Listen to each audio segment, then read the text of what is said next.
নমস্কার, আমি Suparna super cooking ওয়ার্ল্ডের আরও একটি নতুন রেসিপিতে সকলকে স্বাগত। শীত কিন্তু পড়তে শুরু করে দিয়েছে আর শীতের সবজিও বাজারে আসতে শুরু করে দিয়েছে। আজ আমি তোমাদের সাথে শেয়ার করে নেব শীতের সবজি দিয়ে পালং শাকের নিরামিষ একটা রেসিপি। আশা করি ভিডিওটি তোমাদের ভালো লাগবে এবং উপকারে লাগবে। ভিডিওটি সম্পূর্ণ দেখার অনুরোধ রইল।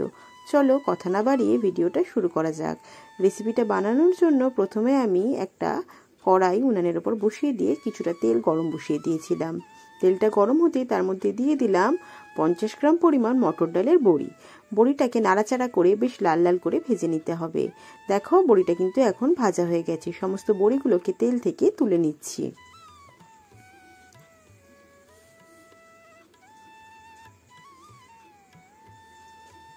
এখন ওই তেলের মধ্যেই ফোড়নে দিয়ে দিলাম একটা শুকনো লঙ্কা আর হাফ চা চামচের মতো 5 ফোড়ন। 20 থেকে 30 সেকেন্ড ভালো করে তেলের মধ্যে নাড়াচাড়া করে এর মধ্যে দিয়ে দিয়েছিলাম একটা বড় সাইজের আলু, যেটাকে একটু লম্বা লম্বা করে কেটে নিয়েছিলাম। এরপর আলুটাকে গ্যাসের ফ্লেমটাকে মিডিয়ামে রেখে মিনিট 2 সময় ধরে একটু ভেজে নিতে হবে।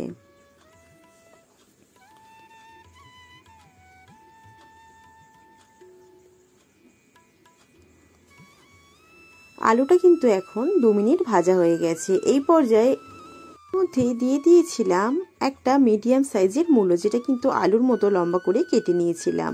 মূলোটাকে দেওয়ার পরেও কিন্তু খুব ভালোভাবে কষিয়ে নিতে হবে।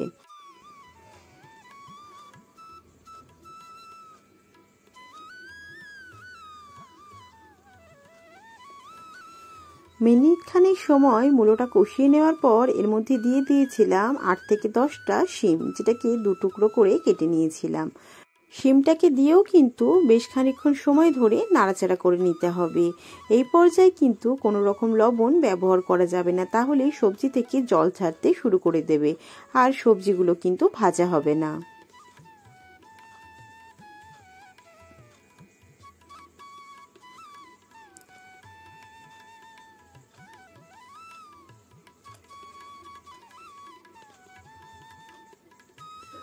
মিনিট 2 সময় ভাজা হয়ে গেলে এটাকে ঢাকনা দিয়ে রেখে দেব 2 মিনিটের জন্য। 2 মিনিট পর ঢাকনা খুলে আবারও নাড়াচাড়া করে নেব। ঢাকনা দিয়ে যদি এটা রান্না করা হয় তাহলে কিন্তু সবজিটা খুব সহজেই সিদ্ধ হয়ে যাবে। এরপর এর মধ্যে দিয়ে দিলাম একটা মিডিয়াম সাইজের বেগুন, যেটাকে কিন্তু আগের সবজিগুলোর মতোই লম্বা করে কেটে নিয়েছিলাম। বেগুনটাকে দিয়েও মিনিট 2 সময় ধরে অন্য সবজিগুলোর সাথে কষিয়ে নেব। যেহেতু রান্নাটাতে আমি কোনো প্রকার জল ব্যবহার করব না, তাই কিন্তু গ্যাসের ফ্লেমটাকে মিডিয়ামে রেখেই সমস্ত সবজিগুলোকে বেশ কিছুক্ষণ সময় ধরে কষিয়ে নিতে হবে। আবারও এটাকে ঢাকনা দিয়ে রেখে দেব 2 মিনিটের জন্য। 2 মিনিট পর ঢাকনা খুলে কিছুক্ষণ নাড়াচাড়া করে নিতে হবে। এরপর এর মধ্যে দিয়ে দিয়েছিলাম একটা টমেটো এবং কয়েকটা কাঁচা লঙ্কা। কাঁচা লঙ্কাগুলোকে কিন্তু আমি না চিরেই ব্যবহার করেছি। তোমরা যদি খুব বেশি ঝাল খেতে পছন্দ করো তাহলে কাঁচা লঙ্কাটা চিরেও ব্যবহার করতে পারো। এরপর কিন্তু মিনিট খানেক সময় ধরে আবারও কষিয়ে নেব। এরপর এর মধ্যে দিয়ে দেব স্বাদ অনুযায়ী লবণ। যেহেতু পালং শাকটা একটু নোনতাটে ভাব থাকে, তাই কিন্তু লবণটা এখানে বুঝে শুনে ব্যবহার করতে হবে। খুব বেশি লবণ কিন্তু এখানে ব্যবহার করা যাবে না। লবণটাকে দেওয়ার পরেও খুব ভালোভাবে সমস্ত সবজির সাথে কষিয়ে নেব।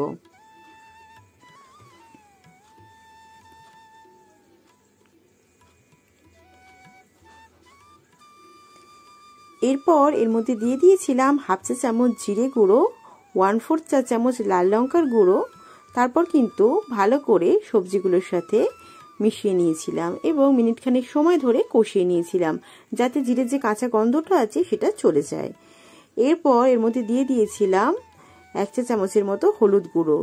যে কোনো শাক কিন্তু হলুদ রঙটা শুষে নেয়, তাই চেষ্টা করবে যে কোনো শাক রান্নাতে হলুদের পরিমাণটা সামান্য একটু বেশি রাখতে, তাহলে দেখবে শেষ পর্যন্ত তরকারির রঙটা খুব ভালো থাকছে।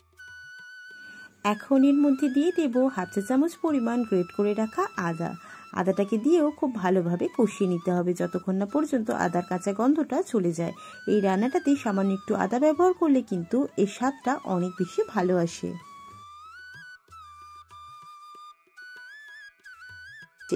এরপর এর মধ্যে দিয়ে দিয়েছিলাম আগের থেকে ধুয়ে পরিষ্কার করে রাখা পালং শাক।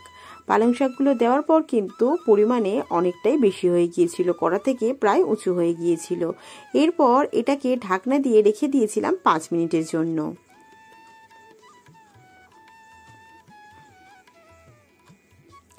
5 মিনিট পর ঢাকনা খুলে শাকগুলোকে একটু উল্টে দেব।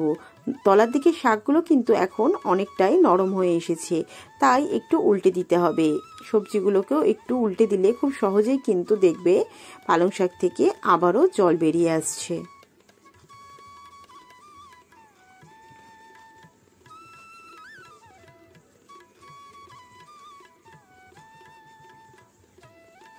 কিছুক্ষণ সময় নাড়াচাড়া করে এটাকে ঢাকনা দিয়ে রেখে দেব আরও 5 মিনিটের জন্য।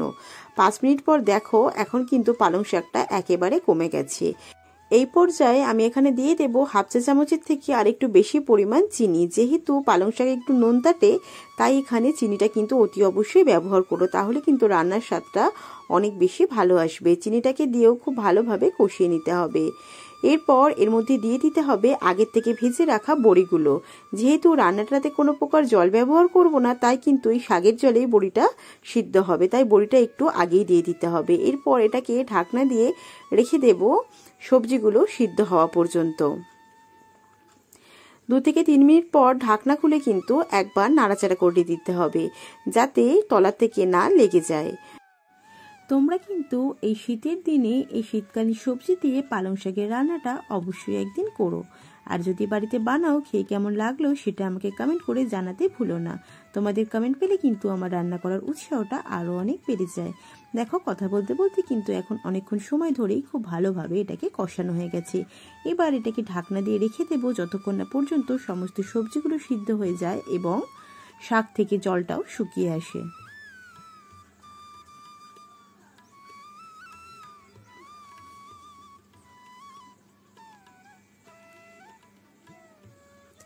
দেখো, 5 থেকে 7 মিনিট লো ফ্লেমে রান্না করার পর কিন্তু এখন সবজিগুলো সমস্ত সিদ্ধ হয়ে গেছে এবং শাক থেকেও জলটা পুরোপুরিভাবে শুকিয়ে গেছে।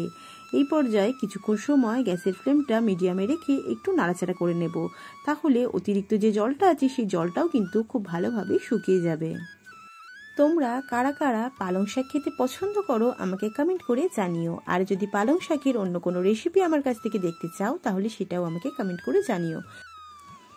এবার এই সবজিটার মধ্যে দিয়ে দেব আমি বেশ খানিকটা পরিমাণ কোচানো ধনেপাতা।